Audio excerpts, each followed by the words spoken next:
다 같이 찬송가 315장 찬양하심으로 하나님 앞에 새벽 기도를 드리겠습니다.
이 시간 다 같이 한 마음만 뜻으로 하나님 앞에 기도하며 나아가겠습니다. 오늘 기도하시는 주님, 지구촌의 복음화를 위해서 기도합니다. 주님의 사랑을 담은 복음의 씨앗이 지구촌 온누리 땅끝까지 잘 뿌려질 수 있도록 인도해 주시고, 공산주의와 독재 정권의 핍박과 압제로 인해 고통받고 있는 연약한 백성들을 불쌍히 여겨주셔서 그 땅에도 속히 진리 안에서 복음의 자유가 선포되게 해주시고, 이슬람과 불교권 국가들에게도 속히 복음의 씨앗이 뿌려지게 하여 주옵소서. 두 번째는 주님, 승리교회 날마다 여호와의 천군 천사를 보내주셔서 영적인 보호막을 쳐 주시옵소서. 교역자와 당회원과 재직과 모든 일꾼들이 한마음 한뜻이 되어서 주를 위해서 충성되어 일하는 거룩한 주님의 백성들 되게 하여 주옵소서. 교역자들에게 강건함을 주시고 하나님의 영광을 위해 축복의 통로로 쓰임받을 수 있도록 성령의 충만함으로 기름 부어 주시옵소서. 세 번째는 주님, 우리 승리교회 안수 집사님들을 장중의 발로 굳건히 붙들어 주옵소서. 사회생활이 왕성한 시기에 주를 위해 더욱더 왕성하게 헌신할 수 있도록 성령으로 기름 부어 주시고, 한 안수 집사님들의 가정과 일터와 생업에 복의 복을 더하여 주시옵소서. 승리교회의 미래를 잘 이끌어가는 믿음의 리더로 잘 세워지게 해주시고, 말씀과 기도로 무장하는 승리의 기둥이 되게 하여 주시옵소서. 이 시간 기도하실 때 지구촌의 복음을 위해서 성령 충만한 승리교를 위해서 그리고 안수 집사님들을 위해서 기도해 주시고 오늘 예배 온 하루의 삶을 위해 다 같이 합심으로 기도하며 나아가시겠습니다. 다 같이 기도합니다.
참 좋으신 하나님께서 오늘 이 새벽에 주시는 말씀은 시편 110편의 말씀입니다.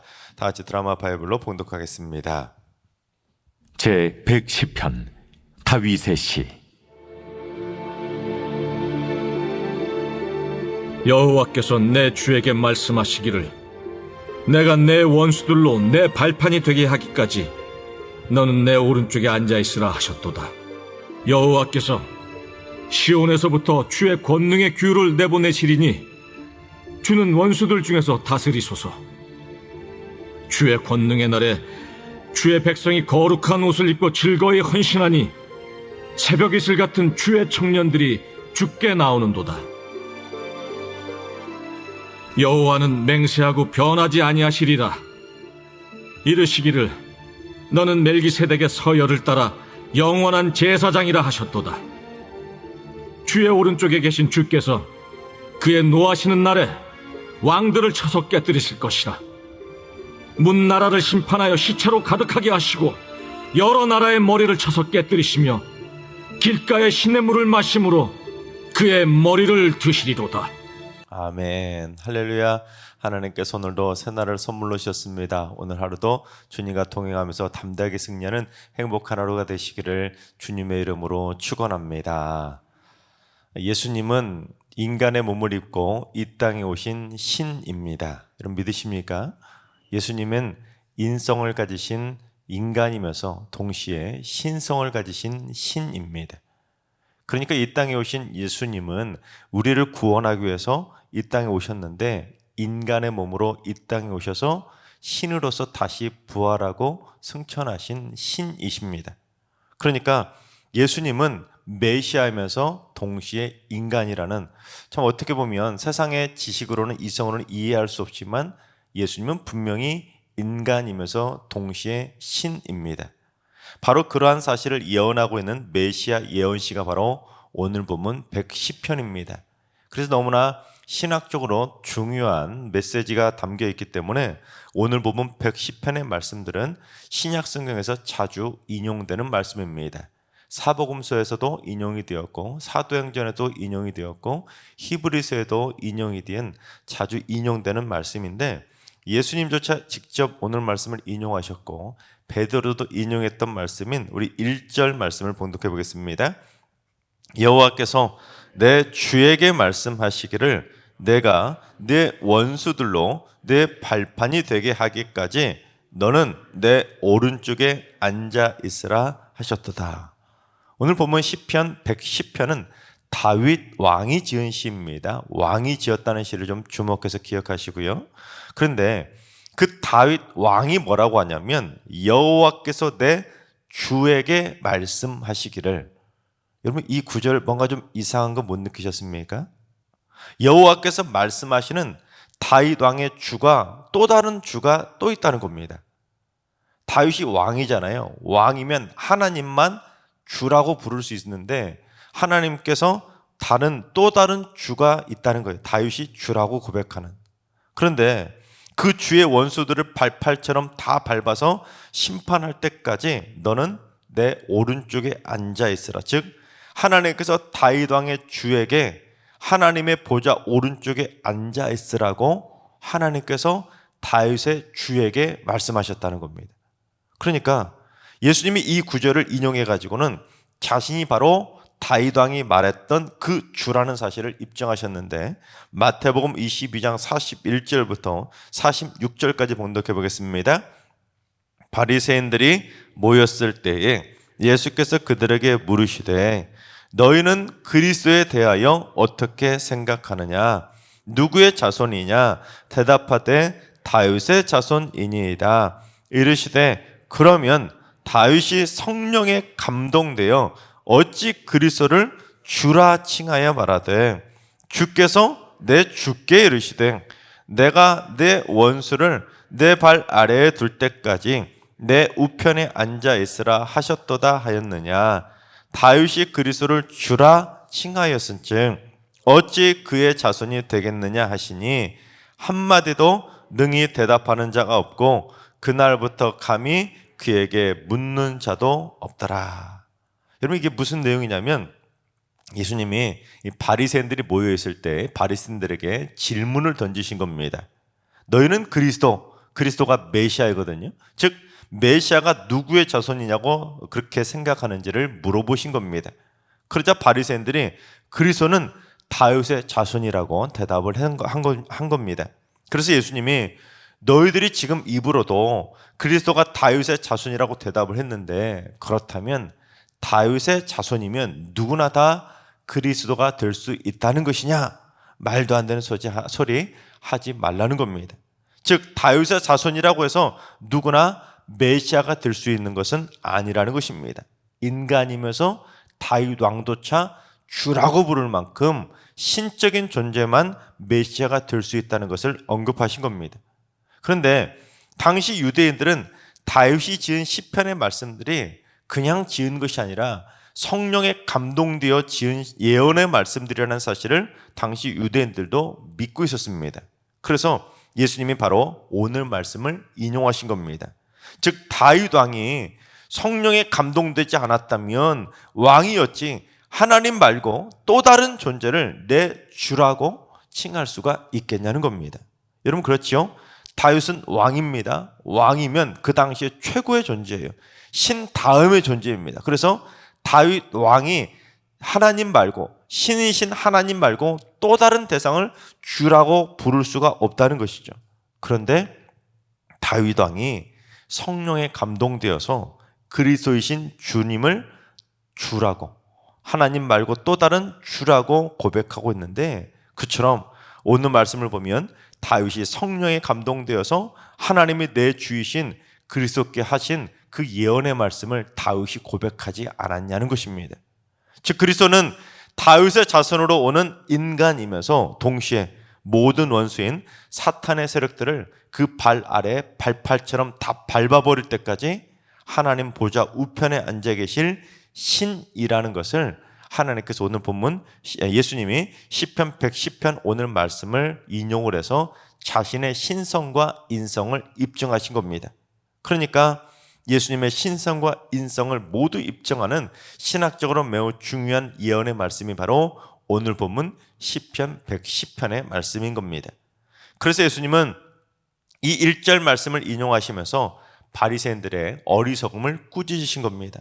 너희들이 내가 하나님의 아들이라고 하니까, 즉 내가 신이라고 하니까 어떻게 네가 하나님을 모독할 수 있냐면서 나를 신성 모독죄로 지금 죽이려 하고 있는데, 그렇다면 시편 110편에서 다윗 왕이 하나님이 아닌 그리스도를 주라고 고백했으니까 다윗 왕도 신성 모독했다고 너희들 죽일 거냐고 그 바리새인들을 꾸짖은 겁니다.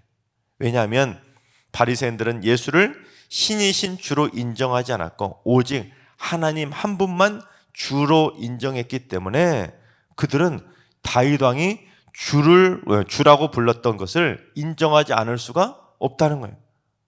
다윗 왕도 주라고 고백했는데 너희들은 왜 주로 고백하지 않냐는 것이에요. 그러자 그들이 한마디도 능히 대답도 못하고 감히 묻는 자도 없게 된 것입니다. 스스로 외통수에 걸린 것이죠.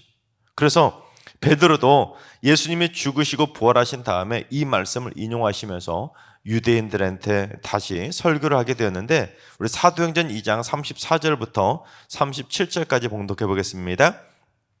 다윗은 하늘에 올라가지 못하였으나 친히 말하여 이르되 주께서 내 주에게 말씀하시기를 내가 내 원수로 내 발등상이 되게 하기까지 너는 내 우편에 앉아 있으라 하셨도다 하였으니, 그런즉 이스라엘 온 집은 확실히 알지니 너희가 십자가에 못 박은 이 예수를 하나님이 주와 그리스도가 되게 하셨느니라 하니라.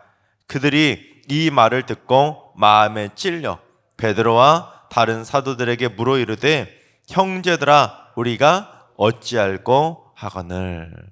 즉 다윗 왕은 하늘에 올라가 보지도 못했으면서도 직접 자기가 보지도 못했으면서도 성령에 감동되어서 주 하나님께서 내 주이신 예수 그리스도께 말씀하시는 것을 들었다는 겁니다.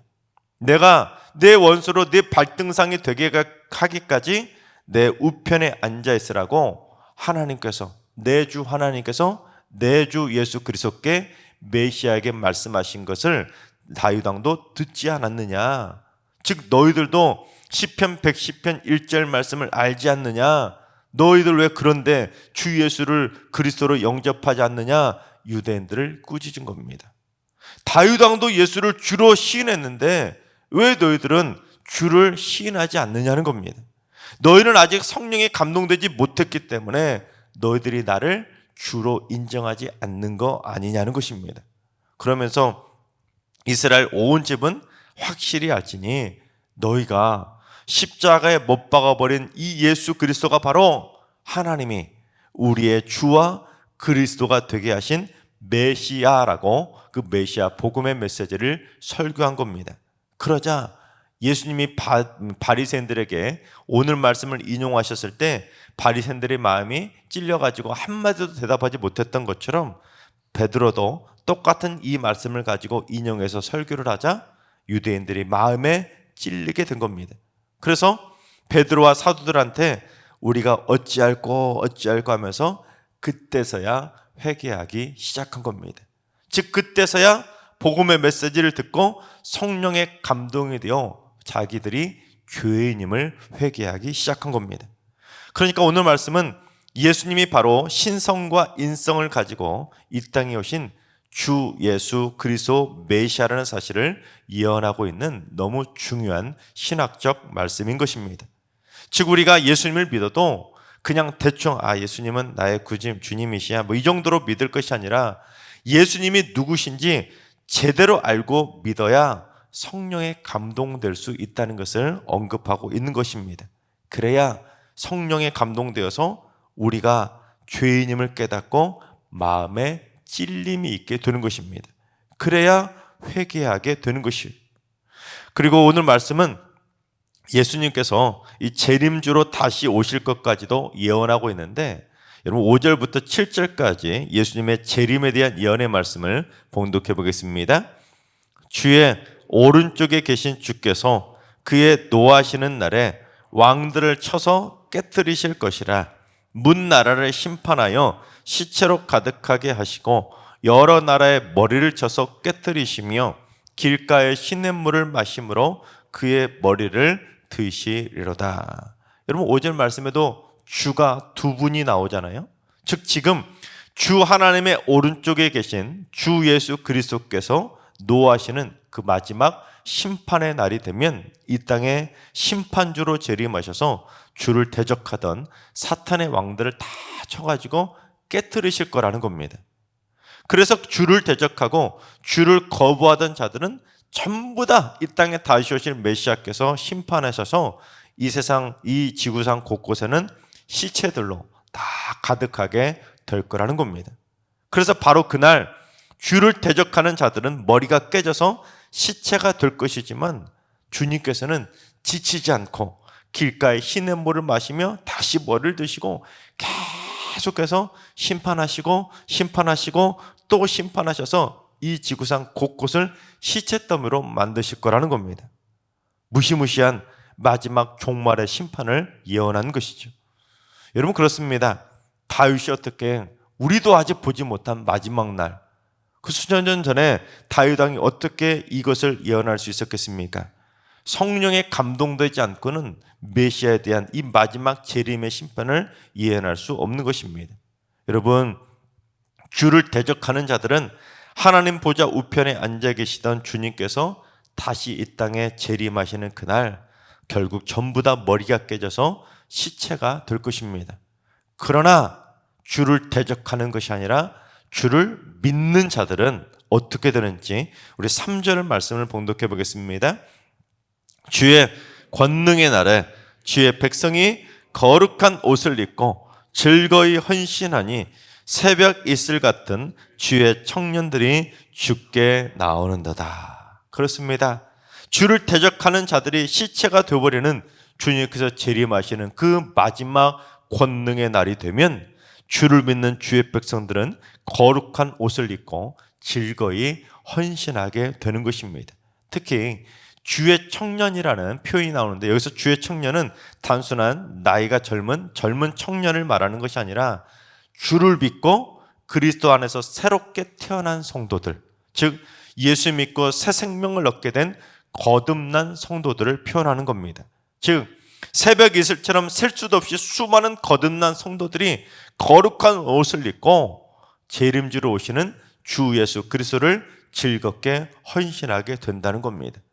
그러니까 주님께서 다시 오시는 그 마지막 재림의 날, 심판의 날, 종말의 날에 되면 주를 대적하는 자들은 세상 곳곳에서 머리가 깨져서 시체더미가 질비할 정도로 다 죽게 될 거지만 주를 믿는 성도들은 새벽 이슬처럼 주님 앞에 즐거이 헌신하게 된다는 것입니다. 그러니까 주님의 다시 오시는 날에는 두 종류로 나눠지게 되겠죠. 주를 대적하는 자들은 머리가 깨져가지고 다 시체가 될 것이고 주를 믿는 자들은 새벽 이슬처럼 즐거이 주님을 헌신하게 되는 인간으로 두 종류로 쫙 갈라지게 된다는 것입니다. 그렇습니다. 주께서 다시 오시는 권능의 날이 되면 주를 대적하는 자들은 심판을 받게 되는 진노의 날, 멸망의 날, 종말의 날이 될 것입니다. 그러나 주를 믿고 새 생명을 얻어서 거듭난 우리들은 새벽 이슬 같은 주의 청년들처럼 거룩한 옷을 입고 즐겁게 헌신하게 될 줄로 믿습니다. 하나님께서 사랑하시는 여러분, 신이신 하나님의 아들 예수 그리스도께서 죄인을 구원하시기 위해 인간의 몸을 입고 이 땅에 오셔서 십자가에서 내 대신 죽어주셨다는 사실을 믿으시기 바랍니다. 그래서 성령의 감동하심으로 복음으로 우리 모두 다 주 안에서 새 생명을 얻어 우리 모두 거듭난 진정한 거듭남을 꼭 체험할 수 있길 바랍니다. 그래서 우리 모두 주님이 다시 오시는 주의 권능의 날에 머리가 깨져서 시체가 되는 심판의 날, 종말의 날이 되는 것이 아니라 우리 모두 거룩한 옷을 입고 즐거이 헌신하는 새벽 이슬 같은 승리의 백성들이 다 되시기를 주님의 이름으로 축원합니다. 기도하겠습니다. 인간을 구원하시기 위해 독생자를 보내주신 하나님, 이 죄인을 버려두지 않으시고 인간의 몸으로 이 땅에 친히 오셔서 십자가에서 저희 대신 죽어주시고 다시 부활하셔서 하나님 보좌 우편에 앉아 계신 주 예수 그리스도를 믿습니다. 마라나타 마라나타, 주 예수여 어서 오시옵소서. 주의 권능의 날이 속히 임하시옵소서. 주님 오시옵소서. 그래서 이 땅에 주를 대적하는 자들을 진노로 다 심판해 주시고 새벽 이슬처럼 거듭난 주의 자녀들은 거룩한 옷을 입고 즐거이 헌신하는 주님의 승리의 날이 속히 임하게 하여 주시옵소서. 이제는 우리 주 예수 그리스도의 은혜와 하나님 아버지의 만극하신 사랑하심과 성령님의 충만하신 역사하심과 교통하심이 주의 권능의 날에 거룩한 옷을 입고 즐거이 헌신하기로 다짐하는 머릿속의 모든 성도들과 가정과 일터와 승리교회와 이 나라의 민족 위에 이제로부터 영원까지 항상 함께 하시기를 간절히 축원하옵나이다. 아멘. 이제 주신 말씀 붙들고 다 같이 기도하실 때, 오늘은 주님, 우리 승리교회 성도들이 한 명도 빠짐없이 주의 권능의 날에 거룩한 옷을 입고 즐거이 헌신할 수 있는 새벽 이슬 같은 주의 청년들이 되게 하여 주옵소서. 환우들과 연락하신 어르신들과 사랑하는 자손들 모두 일평생 주를 대적하며 배교하는 일이 없게 하시고 자손대대로 온 가족이 단 한 명도 빠짐없이 천대까지 주의 거룩한 백성으로 거듭나는 승리의 백성들이 되게 하여 주옵소서. 새벽제단 쌓는 분들이 마라나타 주님의 오심을 간절히 고대하는 새벽 이슬 같은 주의 청년들로 세워지게 해주시고 그날의 영광을 가장 기쁨으로 먼저 체험하는 새벽 이슬 같은 복된 승리의 백성들이 다 되게 하여 주옵소서. 오늘도 모든 성도들이 주님의 오심을 고대하며 살아가는 행복한 마라나타의 날이 되게 하여 주옵소서. 이러한 기도 제목과 여러분이 가지고 나온 기도 제목을 가지고 충분히 기도하며 나아가시겠습니다. 다 같이 기도합니다.